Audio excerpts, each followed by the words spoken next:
Hey everybody, welcome to the Dungeoncast. I'm Will. I'm Brian. This is the podcast where we talk about everything Dungeons & Dragons, from hot hobgoblins to hungry henchmen, and today we're covering hill giants. The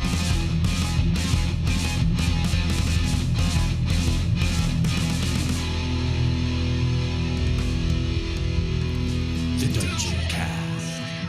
Hey Brian. Hey Will. How you doing today? I'm just staying safe. Yeah, I think we're all trying to do that. But you know what the average D&D NPC is not safe from? Hill giants. Cool. I tried. So hill giants, let's talk about it. Hill giants are one of D&D's 6 true giants. As we all know, this is Year of the Big Guy.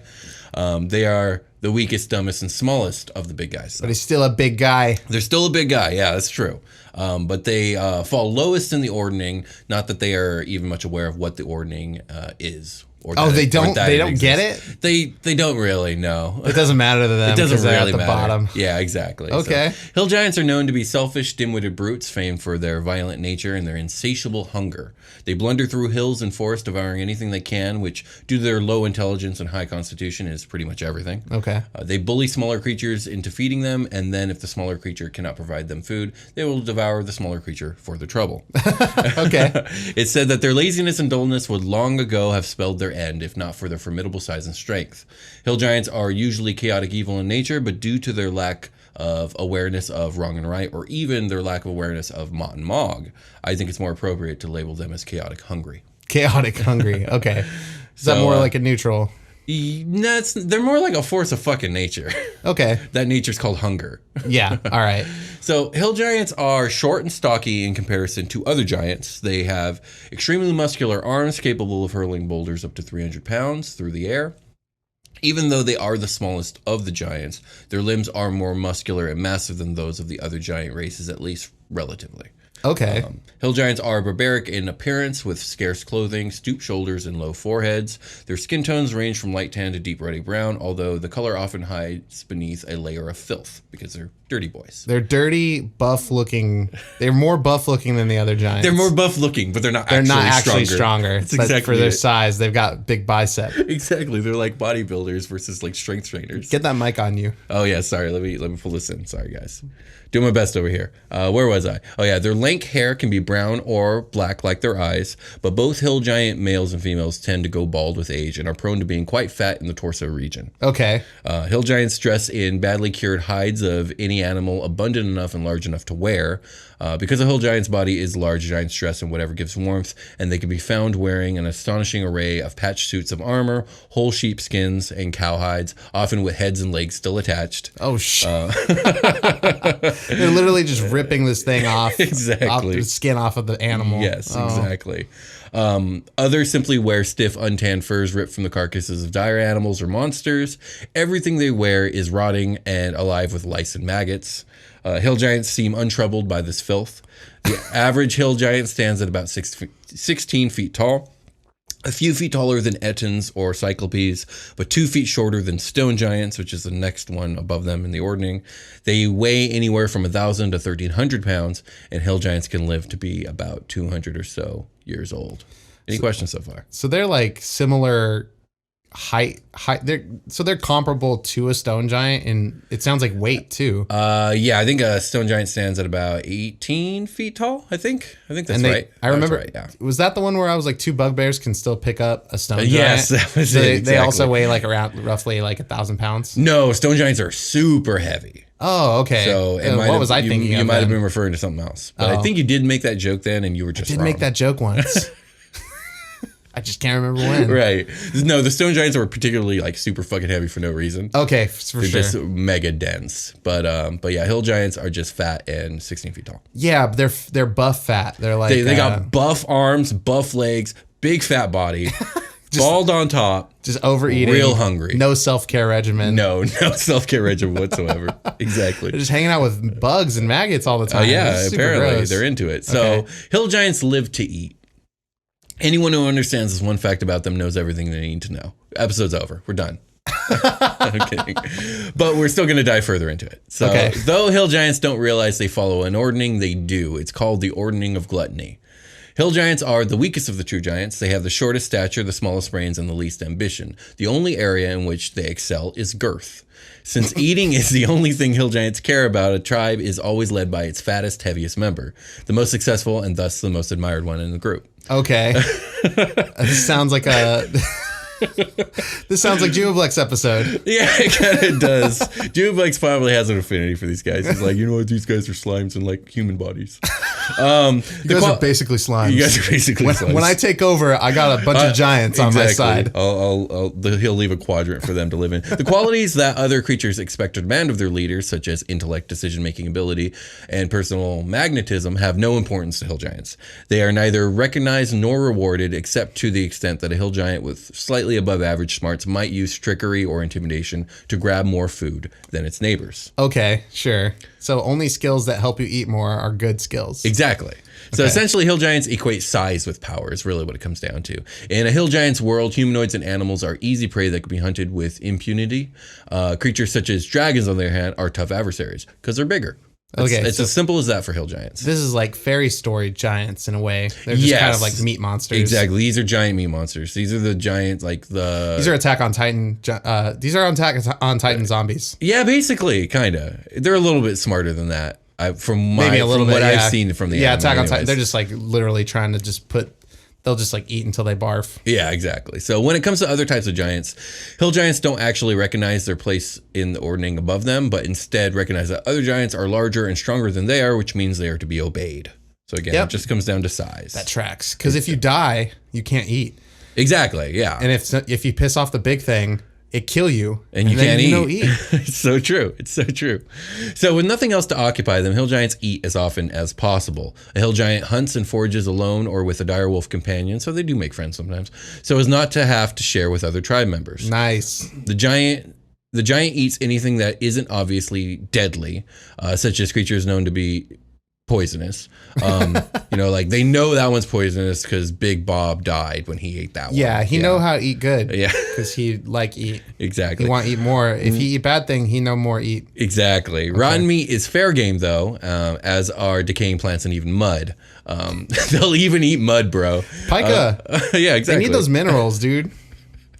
Crave them. Farmers fear and loathe hill giants even more so than many other just as deadly monsters. Where a predator monster may ruin a field or consume a cow or two before being driven off or sated, a hill giant will consume a whole herd of cattle before moving on to sheep, goats, and chickens, then tearing into the fruits, vegetables, and grain. And if the farm family is on hand, the giant might snack on them too. Okay. It just won't stop. It just won't. It just will not stop. Won't stop. Indeed. That's a fun image of a farmer coming out and like shaking a no-no can at a hill giant. Get out of here. Like a particularly runty one that's like scared of everything. Yeah, I can see that for sure. Get off my carrot farm. Goddamn hill giants. Goddamn hill giant. I ain't scared of you. I love this farmer. I want to play him in a D&D game. Let's name him. I don't got a name. I'm bad at names. Small Seamus. Small Seamus. Okay, I like Small Seamus. Small angry Seamus. Small angry Seamus. I ain't scared of nothing taller than you. I don't care about your ordinance. Get out of here. I love it. All right, hill giants stuff the most repulsive rotting things into their mouths without hesitation, suggesting that either they have no sense of taste or their hunger is so all-consuming that flavor just isn't a consideration. I just need to fill the emptiness inside of me. Exactly. I need to pack the void. Their ability to digest nearly anything has allowed them to survive for eons as savages, eating and breeding in the hills like animals. Oh, goodness. They have never needed to adapt or change, so their minds and emotions have remained relatively simple and undeveloped. With no culture of their own, some hill giants have been known to oddly mimic the traditions of other creatures they have bothered to observe for a time before eating them too. Okay. To add to this oddness, they seem incapable of taking their own size and strength into account when miming these other peoples. Okay. So tribes of hill giants attempting to imitate elves have been known to topple entire forests by trying to live in the trees. Others attempting to take over humanoid towns or villages get only as far as the doors and windows of a building, taking out its walls and roof as they attempt to enter. Okay, so they're like, man, you guys are like, they're not even getting wet. It's all rainy outside. How'd they do that? I gotta be like them. Right. I gotta try this shit out. And then they, exactly. It's not working. It's not working. They're big dumb. Let's take a short rest. So large, so dumb.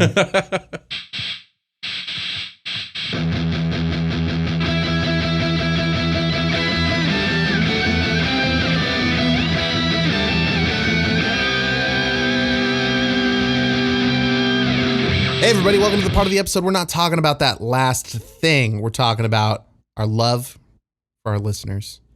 And for people that came on to the Patreon. This is your shout out time. Get ready. If you hopped on board, buckle your fucking seatbelt. Here we go. Here we go. Sam Holmberg. Thank you, Sam. Packeteer. Thank you, Packeteer. Armin Dunbar. Thank you, Armin. David C. Jenberg. Thank you, David. Tristan Covarrubias. Thank you, Tristan. Daniel Villa Lopez. Thank you, Daniel. Marvin Goldhart. Thank you, Marvin. Vince Blake. Thank you, Vince. Robert.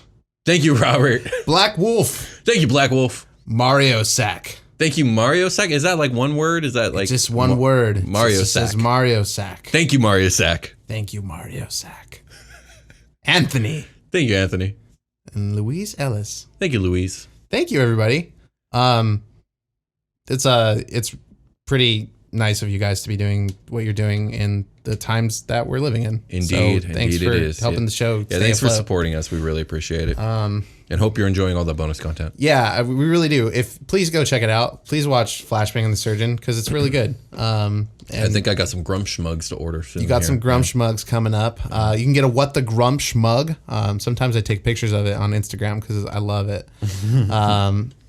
And then, yeah, I don't know.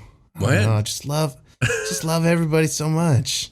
Okay, all right. Love you guys. You're love drunk. We have a monthly podcast that we do on there called the Dungeon Chats. Oh yeah, we do. And thanks Mariko for making thumbnail art. It looks amazing. Thank you, Mariko. I love it. We got some cool thumbnail art. I got one for F-Bats also. It's I pretty haven't cool. seen it. Yeah, check it out. I just used it for the first time. So thank you, Mariko. Yeah. It looks great. And thank you, Kim, for helping. I know that you were assisting. So, thank you. And thanks to all our Discord mods. You guys fucking rule. I just used DeGonzo as an NPC in my recent F-Bats. Nice. So keep an eye out for that. It was fucking great. It got the exact response I was hoping it would from my players. So yeah, you guys can check out me dungeon mastering stuff. We're gonna finish Ranger Danger 2 before this episode even airs. We recorded part 1, part 2 is on the way. That'll be in there. You can listen to Ranger Danger part 1 for free on our Patreon right now. So go to patreon.com/Dungeoncast. You can check out some bonus content that is available to everybody to kind of give you a taste. If you like our live game stuff like Super Quest Saga, you can go check that out. Do we want to make a Super Quest Saga announcement at the end of the episode? Yeah, sounds good. Okay, so let's get back to the show. All right.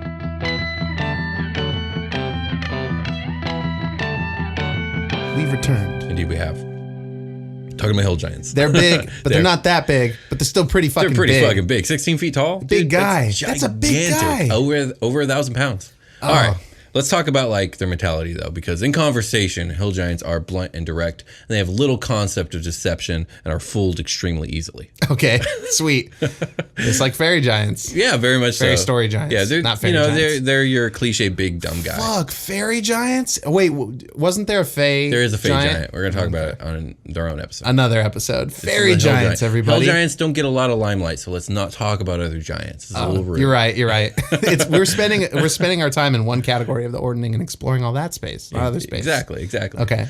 So, for example, a hill giant might be fooled into running from another giant if a number of villagers cover themselves in blankets and stand on one another's shoulders holding a giant painted pumpkin head.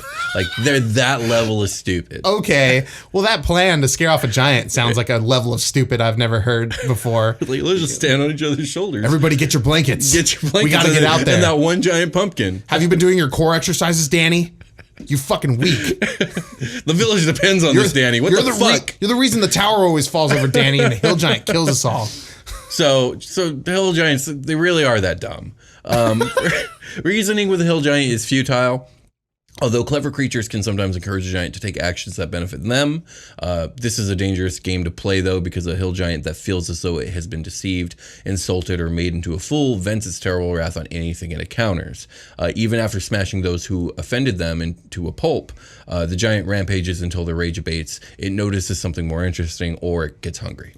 Okay, I'm so mad. I'm hungry, or like I'm so mad. Ooh, shit, what's that? Yeah, yeah, pretty much. Okay, let's play a game, Will. I'm gonna be an NPC, or I'm gonna be a PC. Okay. And I'm gonna try to outsmart the hill giant. And you dungeon master, and see if it works. You want me to be a hill giant? Yeah, I'm gonna be small farmer Seamus or whatever. Okay, cool. Oh no, a hill giant. I'm gonna eat you. Oh no, you're not, because I'm bigger than you. No, you're not. You're small. Yeah, but And he's standing in the shadows of the forest, and I'm outside the tree line, and I'm like, oh, well, there's illusion magic on me. Look at how long my shadow is. I'm way bigger than you. Give me a deception check. I rolled a nat 20. Well, okay, really? You son of a bitch. All right, give me that die roll. We have dice on hand. What is this? Hold on. I can't open the thing. Okay, here I go. Okay. Oh, I got a nat 1. You got a nat 1. Okay, Seamus dies. Yeah, Seamus dies. Okay, game over. Let's go to the next bullet point. Yeah, Seamus got eaten by a hill giant. It happened here. This is canonical, folks. I don't think an NPC has ever died on the show. No, that's the fastest that NPC's gone on this show. All right. You ready? Yeah. You ready for more hill giants? So hill giants dwell in hills and mountain valleys across the world, congregating in steadings built of rough timber or in clusters of well-defended mud and God, what's it called?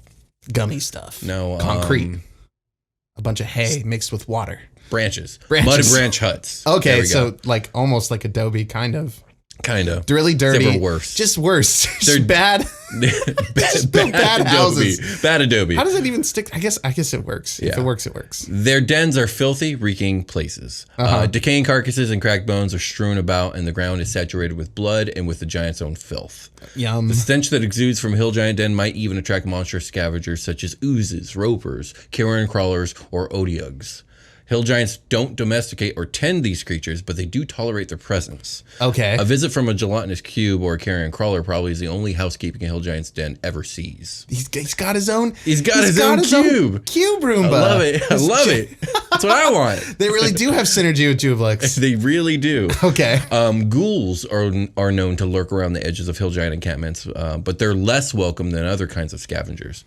With their greater craftiness, especially if they're led by a ghast, ghouls can use simple trickery to steal giants' meals. Oh, okay. I was like, what the hell are they doing there? Yeah, they're stealing meals. That's what they're doing. They're stealing dead bodies. Oh, look, a hill giant. Let's haunt that guy. Yeah, exactly. Yeah, pretty much. A hill giant wouldn't mind if a roper dragged away a few scraps, but it would be angry if a trio of ghouls stole an entire carcass. A trio of ghouls. Yeah.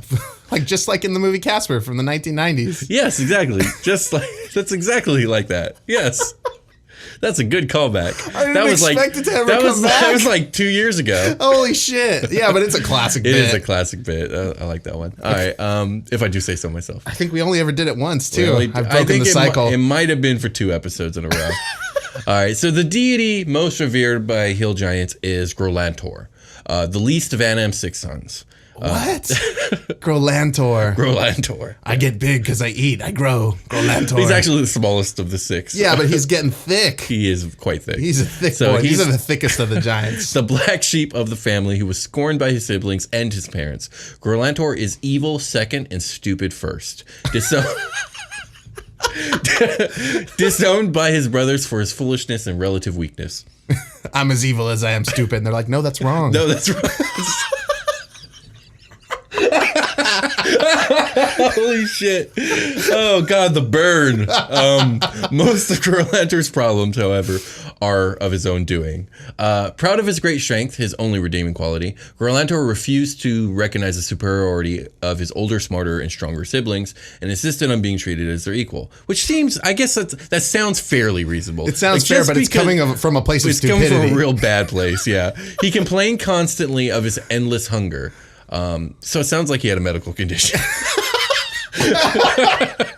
Yeah. But rather than hunt for himself, he snatched food from the plates of his siblings and his parents. Okay. This behavior caused many fights between Grolantor and his siblings, most of which Grolantor lost because he was the weakest and smallest. Sure. Tales about Grolantor invariably end with his gaining yet another scar on his back, received as he escaped the wrath of a family member who had been pushed too far by Grolantor's insulting boasts and selfishness. Oh, so he's just super annoying and he's abused he's at an home. asshole. He's an asshole. Grolantor is depicted as a 25-foot tall hill giant wearing several belts of woven dwarven beards. I guess he doesn't like dwarves. He wields an oversized club named Dwarf Crusher, so he really doesn't like dwarves. Well, that's the like So this is the most common giant, right? Yeah, definitely. So like definitely. if you're dwarving around, you're gonna run into these the most, and they're probably living near hill giant, so hill dwarf. Yeah, okay, yeah. I see what you're saying. Yeah, I can see there being right? enmity between the two, for Yeah, sure. so they oh man. But why the beard? Like, he's like, this looks good. If I tie enough of these small beards together, I can wrap it around my girthy body. Dwarven beards are huge. Okay, so if a dwarf is 4 feet tall, their beard is maybe 2 feet long. Maybe even 3 feet long. Let's be generous and say 3 feet long. How many did you need? So it's just like a braid of bad colors, like all mixed together. Oh man. Can you imagine? I don't know. I think it's kind of a cool look. It's kind of a cool look. That's how you power rank a hill giant. Yeah, by how many dwarf beards. How many dwarf beards do they have? How many rings? Their body. How many belts they got? That's horrifying. Okay, so hill giants know the kinds of foods that make them fatter, and they understand that exerting themselves too much tends to make them thinner. Okay. We need to find a medium here. Yeah. What the lazy brutes don't comprehend are things that make them sick. Oh. So that's where me and the dwarves differ. Yeah, they can. Or in the giant. Sorry, it's a dwarf. They consume spoiled food and diseased carcasses with as much enthusiasm as children eating dessert. Fortunately for hill giants, they have a ridiculous constitution and rarely suffer for such eating habits. Okay. This makes it all the more mysterious to them when one of their kind becomes ill and incapable of keeping down food. Okay. Vomiting, sick hill giants are seen as vessels of a message from Grolantor. Okay. The clan separates the sickened giant from the others, often trapping the giant in a cage or tying the giant to a post. A priest of Grolantor or chieftain visits the famished giant daily, trying to read portents in the puddles of bile the hill giant has retched up. If the sickness soon passes, the hill giant can rejoin society. If not, the hill giant is instead starved to the point of madness, so that Grolantor's hunger can be given a mouth in the world. Starved to the point of madness. Yeah, that's pretty bad. What the fuck? Okay. So, a mouth of Grolantor, which is what these things have become, is so disgraced that they cease to be seen as an individual and instead become viewed as an object. But paradoxically, the object is also revered as a holy embodiment of Grolantor's eternal aching hunger. The one that he's always bitching about. Yeah. That one. Yeah, that one. I remember. Unlike a typical thick, sluggish, half-asleep hill giant, a mouth of Grolantor is notably thin, hyper-alert, and constantly twitching around the edges. Okay. A mouth of Grolantor is kept perpetually imprisoned or shackled. If it breaks free, it's sure to kill a few hill giants before it's brought down, or it sprints away on a killing spree. Okay. The only time a mouth of Grolantor is set loose is during war, a raid against an enemy settlement, or in a last-ditch defense of a tribe's home. When the mouth of Grolantor has slaughtered and eaten its fill of the tribe's enemies, it passes out amid the gory remains of its victims, making it easy to recapture. So this is the super giant of this giant? Yes, this is the super giant. It's like he's just there's like real fucking hungry. Yeah, you're just describing like, okay, it's a little stronger because it will kill other hill giants. Like this is the super mad, enraged, and very hungry. Do I like this one less or the one from what was it? Was it Stone Giants? The one who's fusing things? No, I love Big Trash. Okay, Big Trash. Big Trash is my favorite NPC on the show of You're the Big Guy. I think. Okay. Yeah, I think that's fair. I plan on using Big Trash next time I DM like a long form game. Cool. So the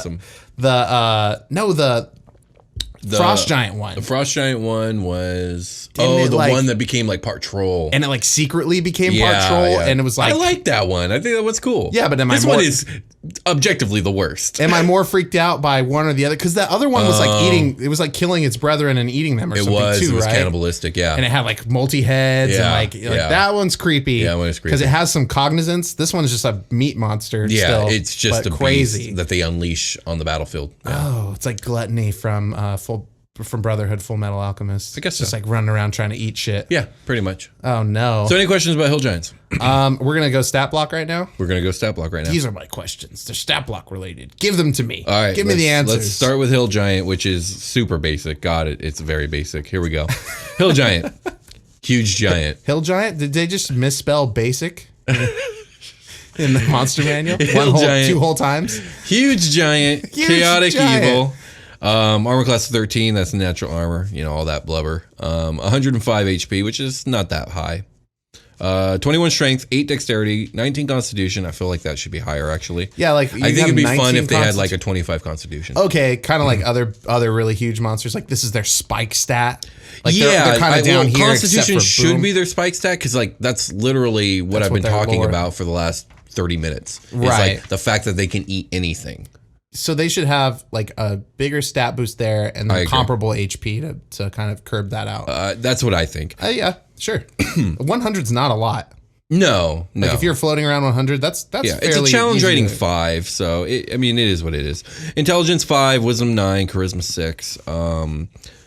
No dark vision. Oh, it's got bad vision. They got bad vision. And they just got 1 multi-attack, which is 2 attacks, Great Club and Rock. Okay. So Great Club is a +8 to hit, reach 10 feet, 3d8 +5 bludgeoning damage, which is pretty hefty. Honestly, Rock is way better. +8 to hit, ranged, and does 3d10 +5 bludgeoning. So more damage and equal accuracy. Yeah, I'm always scared of giants far away. Like I feel like I'm scared of giants far away more than dragons far away. Dragon kind of need to get up on you to do like the worst of it. Like they got the breath. Well, I mean, they could fly overhead and breath you. Well, they are their own projectile, right? Like yeah. What? Like you mean with the breath? Well, flying is one thing. Yeah. With the breath is one thing, but like rock, like multiple hill giants with. I mean, to be fair, a dragon could also pick up a rock, fly over you, and drop it. Yeah, but it doesn't have an attack called rock.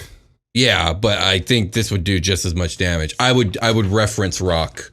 When so you would be like, okay, well, dragon smart. So if dragon want throw rock, dragon throw rock good. Exactly. Okay, yes. That makes sense. Absolutely. I like this idea that you're reverting into a giant the longer this year goes on. Yes. Okay. When I try to think of things from giant perspective, I start talk like giant. It's true. Any questions about the hill giant stat block? It's pretty basic. No, it was pretty basic. All right. Mouth of Grolantor. Much more wordy. Let's get into this. Much more mouthy. Mouth of Grolantor, huge giant. Parentheses, hill giant. My favorite size description. Still chaotic evil. Armor class 14. I don't know why it's higher. It just is. Hit points 105, which is identical. Speed 50 feet, which is I didn't go over it. Hill giants have a speed of 40 feet. Okay, so 10 more feet of speed for Yeah. the trying to eat. Mm-hmm. Okay. Immune to being frightened. That's noteworthy. Let's go over these stats. 21 strength, 10 dexterity, because they're skinnier. Okay. 18 constitution, 5 intelligence, 7 wisdom, 5 charisma. They're basically the same. Mouth of Madness. This is the one feature, and it's fucking huge. The giant is immune to confusion spells and similar magic. On each of its turns, the giant uses all its movement to move toward the nearest creature or whatever else it might perceive as food. Roll a d10 at the start of each of the giant's turns to determine its action for that turn. Okay. 1 through 3. The giant makes 3 attacks with its fists against one random target within its reach. If no other creatures are within its reach, the giant flies into a rage and gains advantage on all attack rolls until the end of its next turn. What? Okay. 4 to 5. The giant makes 1 attack with its fist against every creature within its reach. If no creatures are within its reach, the giant makes 1 fist attack against itself. The only confusion it's not immune to is the randomizer of the dice. Indeed. 6 to 7. The giant makes 1 attack with its bite against one random target within its reach. If no creatures are within its reach, the eyes glaze over and it becomes stunned until the start of its next turn. It just goes comatose for a round. This poor son of a bitch. I want to hug him. He's so hungry, though. He'll eat you. I know. 8 to 10. The giant makes 3 attacks against one random target within its reach. 1 attack with its bite and 2 with its fists. If no other creatures are within its reach, the giant flies into a rage and gains advantage on all attack rolls until the end of its next turn. So if you're the DM and you're looking to be effective, you want to roll a 1 through 3 or an 8 through 10. Because the other 2 are effective unless there's no one near enough to it, in which case it glazes the fuck over or it hurts itself. So it has 2 attacks, bite and fist. Yeah. Bite is a +8 to hit, reach 5 feet, 1 creature, 3d6 +5 piercing damage, and the giant magically regains hit points equal to the damage dealt. Okay. That's interesting. Magically. Specifically says magically. Yeah, that implies that the Mouth of Grolantor really is a divine thing.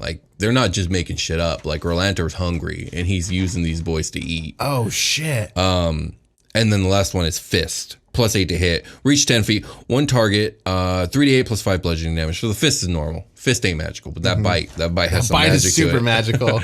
Any questions about the mouth of Grolantor or the basic hill giant? Can you go over the physical, like what it changes, what it looks like again? So there's some artwork that I saw, mostly in Volo's guide, and basically a mouth of Grolantor looked like a regular hill giant, just much more gaunt.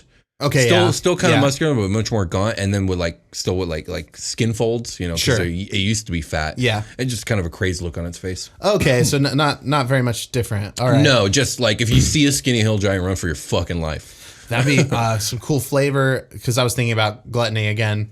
If the gut opened up as the mouth of Grolantor and like tried to, you got teeth on there. Yeah, if you want to get really like high magic with it, that'd be cool. I like that idea. Yeah. But I do like the idea of like, it sounds like the hill giants are just dumb or crazy, but no, really, like Grolantor does have a hand in this. That's a cool creepy. concept to me. Yeah, it is. So they're kind of aloof to the ordning somewhat. They're just like naturally kind of embedded into it. Exactly. That kind of speaks to like this is like the foundation of a giant, like the base levels of its brain function. So you build on top of that and get other giants. Yeah, exactly. That's interesting. And the reason like the other giant kin are below them is because they're smaller. Ettins are smaller than hill giants, and so are Cyclopes. They're smaller than hill giants. Were they both smarter than this thing? Were they? Cyclopes were for sure. Ettins are basically like two-headed smaller hill giants. Oh yeah, and they're fucking creepy and weird. Yeah, exactly. Okay, I think I got it for questions. With that being said, I think we can get ready for a long rest. Let's do that. Let's do it. Hey everybody, be sure to check out Super Quest Saga, a future fantasy 5th edition D&D actual play podcast homebrewed and dungeon mastered by yours truly, me, and Set in Space. And I play in it, along with your special guest Jake and friend of the show, Josh Freeland. You can find it on YouTube, iTunes, or anywhere else you can get your podcasts. Super Quest Saga! We're in the long rest. This is the end game, Will. It is. It really is. And I have the biggest slippies on. I know. No, you do. I swear you're getting bigger. They're getting these are the thickest slippies. These slippies love to eat my feet. No, let's talk about Super Quest Saga a little bit. Okay. Yeah, let's update the fans on what's going on, because we've been on hiatus for a while and we are planning on coming back as soon as possible. So why don't you go ahead and tell the audience what we're planning? Things happened and we adapted. So now we're pretty much testing like recording remotely, and it's going well. Yeah. Okay. Yeah, it's true. We're doing some Patreon stuff. We're not in super rush. This back half of this is going to be real good, and we want to make it right.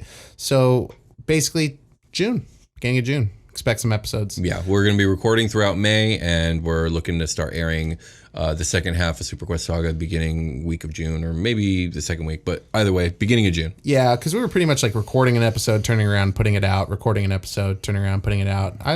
I like it better when we have some stuff in the backlog, so we can kind of, work around schedules and not feel so rushed. And yeah, it feels good. So yeah, June, Super Quest Saga is back in June. All right, sounds good. Do we have anything else we want to touch on before we call it a game? I still have, I've been dragging my feet on the new contest. It's still in the works, guys. I'll come up with something, but I don't got anything right now. Yeah, we'll workshop. Me and Will are recording a few episodes today. We'll workshop some stuff and we'll have a plan beaten out. So maybe by the time we record the next episode in like 5 minutes from now. Yeah, maybe.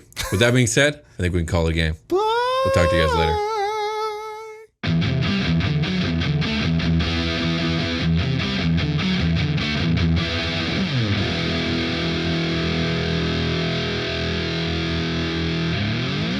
The Dungeoncast.